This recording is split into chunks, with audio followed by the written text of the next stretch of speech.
Bonjour, bienvenue dans votre émission Pactour TV. Nous avons le grand plaisir aujourd'hui d'accueillir Benoît Serex, ministre bruxellois de l'économie et de l'emploi. Bonjour. Grand merci, monsieur le ministre, de vous accueillir ici parce que nous avons des questions. Alors, pendant plus d'un an, le gouvernement en attente, en formation, a discuté de la régionalisation. Qu'est-ce que ça veut dire en clair pour nous dans le tourisme ? Alors, c'est extrêmement important à Bruxelles puisque la compétence du tourisme, qui a toujours été considérée comme une compétence culturelle, va devenir une compétence régionale en lien avec l'économie. Et c'est vrai qu'aujourd'hui, on voit de plus en plus ce lien entre tourisme et développement économique dans une région. Alors, ça signifie que les sources de financement de cette politique touristique vont être régionales, même si d'autres entités, je pense notamment à la ville de Bruxelles, vont continuer au travers de Visit Brussels à financer toute une série d'initiatives.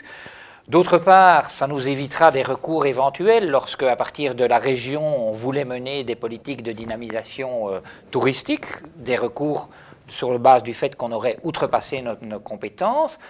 Et enfin, ça fera en sorte que demain, si un hôtel, une maison d'hôte veut avoir une reconnaissance, veut être catégorisé ici à Bruxelles, je pense aux étoiles par exemple qui leur sont octroyées, eh bien par le passé, elles devaient le faire soit à la communauté française, soit à la communauté flamande. Demain, ce sera uniquement le pouvoir régional. Alors donc, en principe, comme vous l'expliquez, c'est plus simple. Les Bruxellois s'adresseront à leur région. Pour les agences de voyage, il y a différents paramètres qui sont notamment l'accès à la profession, les garanties. Est-ce que ça va changer quelque chose concrètement ? Alors là aussi, très clairement, c'est la région qui demain sera compétente pour cette matière-là. Ce qui n'était pas le cas par le passé, c'était les communautés. Nous avons d'ailleurs mis sur pied un comité technique qui sera chargé de rendre des avis sur les modifications de réglementation concernant l'accès à la profession, également sur les demandes d'agrément. Et une fois que le gouvernement, que le ministre est saisi de ces avis, il prendra alors une décision. Mais alors, soyons encore plus concrets. Une agence qui est établie à Bruxelles, qui a un siège, une succursale, une en Flandre et une en Wallonie, c'est quoi? C'est le lieu qui décide ou c'est le lieu de du fait holding?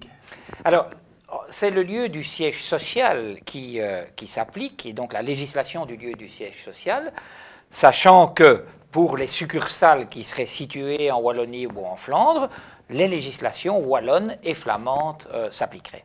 Donc il y a un risque ou peut-être une opportunité, ça dépend comment on le voit, pour que les agences de voyage qui se trouvent dans 3 régions différentes aient 3 réglementations différentes.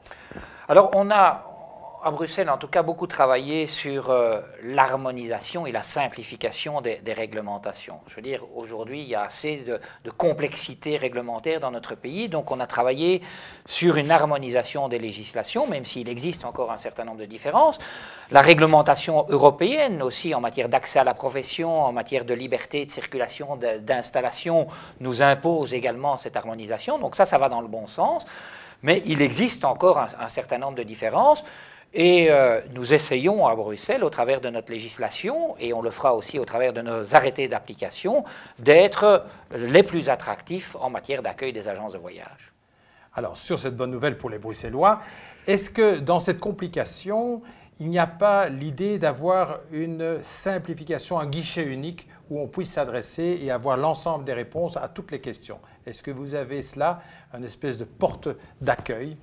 Alors, la mise en place de cette nouvelle réglementation nécessite aussi un transfert de personnel au sein d'une nouvelle administration, d'un nouveau département qui sera constitué auprès de notre administration, qui sera, lui, chargé d'accueillir toutes les demandes et toutes les informations venant du secteur par rapport à cet accès à la profession, ces demandes d'agrément ou toute autre question. Donc on aura une administration compétente au niveau régional pour ce faire. Et également avec les questions ou les réponses sur les aides aux PME que sont les agences de voyage.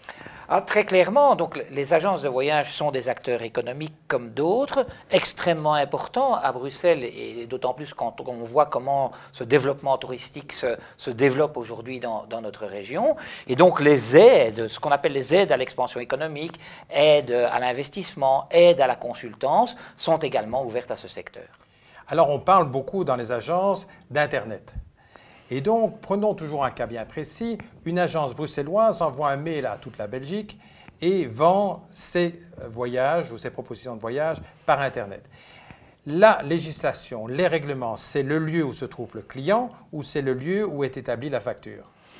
Alors, vous me posez là des questions pour des juristes férus, mais je peux vous dire que dans ce cas-là, c'est la loi du siège social de l'entreprise, c'est-à-dire de l'agence de voyage, qui va s'appliquer et non la réglementation du destinataire du mail.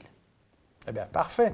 Donc maintenant, Agence de voyage de Bruxelles, vous savez que vous avez un pouvoir régional qui est compétent, deuxièmement, qu'il y aura un guichet unique qui pourra répondre à toutes vos questions, que les aides sont accessibles et qu'il faut maintenant faire en sorte que la région de Bruxelles rayonne partout, non seulement en Belgique, mais ailleurs, car ceci est permis.